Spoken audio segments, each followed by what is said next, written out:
Hai, kembali lagi di Bim Bim Jos Channel. Tetap aktif, tetap sehat, tetap bergerak, dan bebas diri.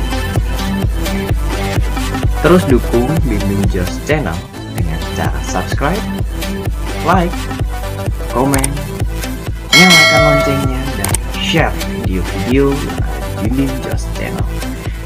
Selamat menyaksikan. Tonton sampai akhir. Hey, kembali lagi ke channel Bim Bim Jos. Kali ini kita akan melakukan terapi bekam.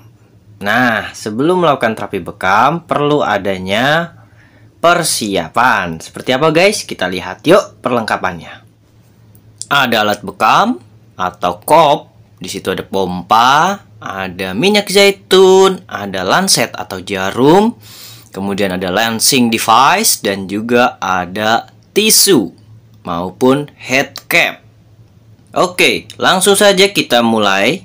Nah, pasien diminta menggunakan kimono atau pakaian khusus. Nah, terapisnya menggunakan handscoon supaya steril. Oke, selanjutnya adalah melakukan seluncur. Bagaimana itu seluncur? Seluncur adalah teknik awalan untuk melakukan bekam, yaitu kop disemprot dengan minyak zaitun, kemudian dilakukan gerusan menggunakan kop yang sudah diberi tarikan sedikit agar menimbulkan rasa atau sensasi hangat di kulit, sehingga kulitnya tidak dingin-dingin sekali. Nah, ini dilakukan di sebanyak atau seluas titik yang akan diberikan pembekaman. Nah, dilakukan tanpa mengangkat kop yang tadi sudah diberi minyak zaitun, sehingga minyak zaitunnya menjadi rata.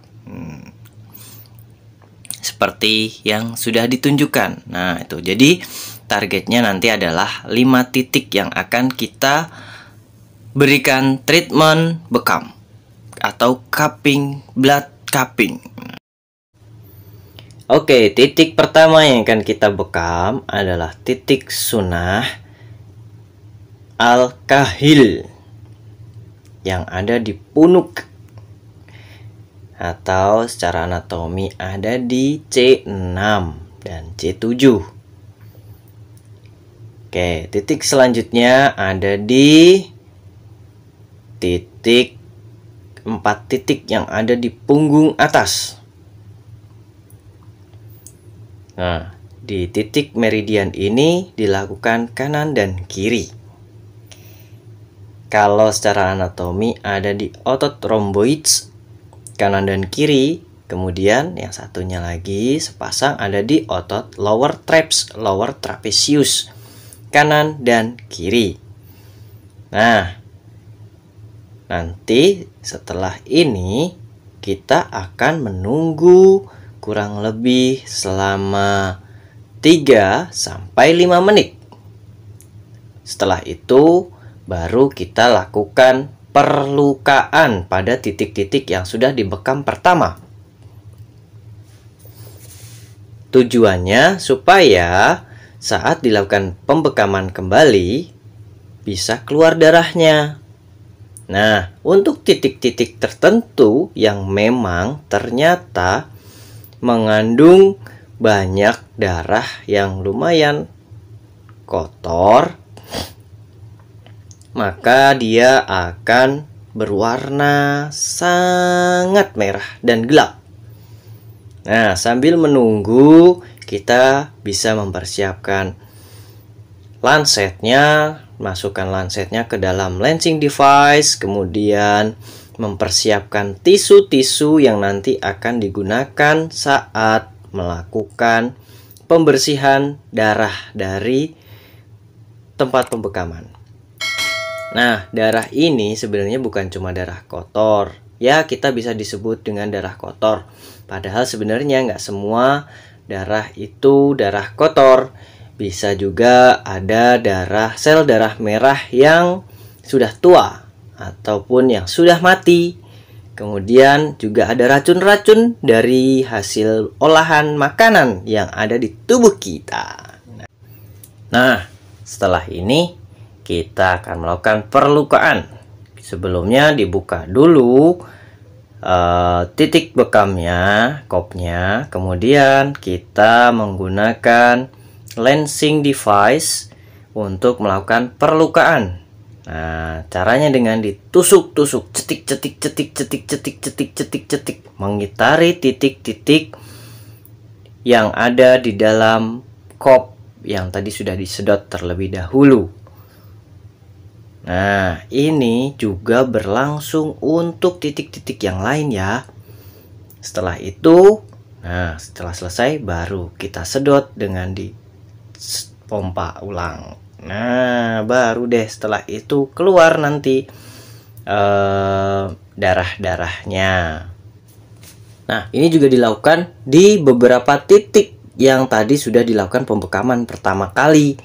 Jadi, nanti hasilnya akan menjadi seperti ini. Nah, sekarang saatnya kita melakukan pembersihan terhadap luka dari blood cupping. Caranya dengan dibuka udaranya biar kebuka, kemudian nah diputar, keluarkan, dan tara, tak berbekas. Kemudian buang ke tempat sampah yang kebetulan ini sudah kita persiapkan. Ada plastik, kemudian ada box kuning untuk sampah infeksius. Nah, tisunya dibuang.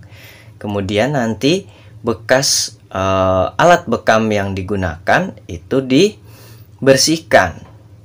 Nah, jadi sterilisasinya terjaga ya guys ya. Nah, ini adalah boxnya yang tadi kita sebut sebagai box untuk sampah infeksius. Nah, ini untuk darahnya yang tadi disedot.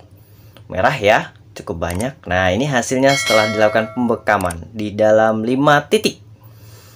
Nah, ini untuk blood cupping yang sudah disterilisasi. Bye-bye. Thank you guys udah nonton video kali ini. Terus dukung channel Bim Bim Jos dengan subscribe, like, nyalakan lonceng, komen, dan share video ini sebanyak-banyaknya. Oh iya, tonton juga video-video yang lain. See you on the next video.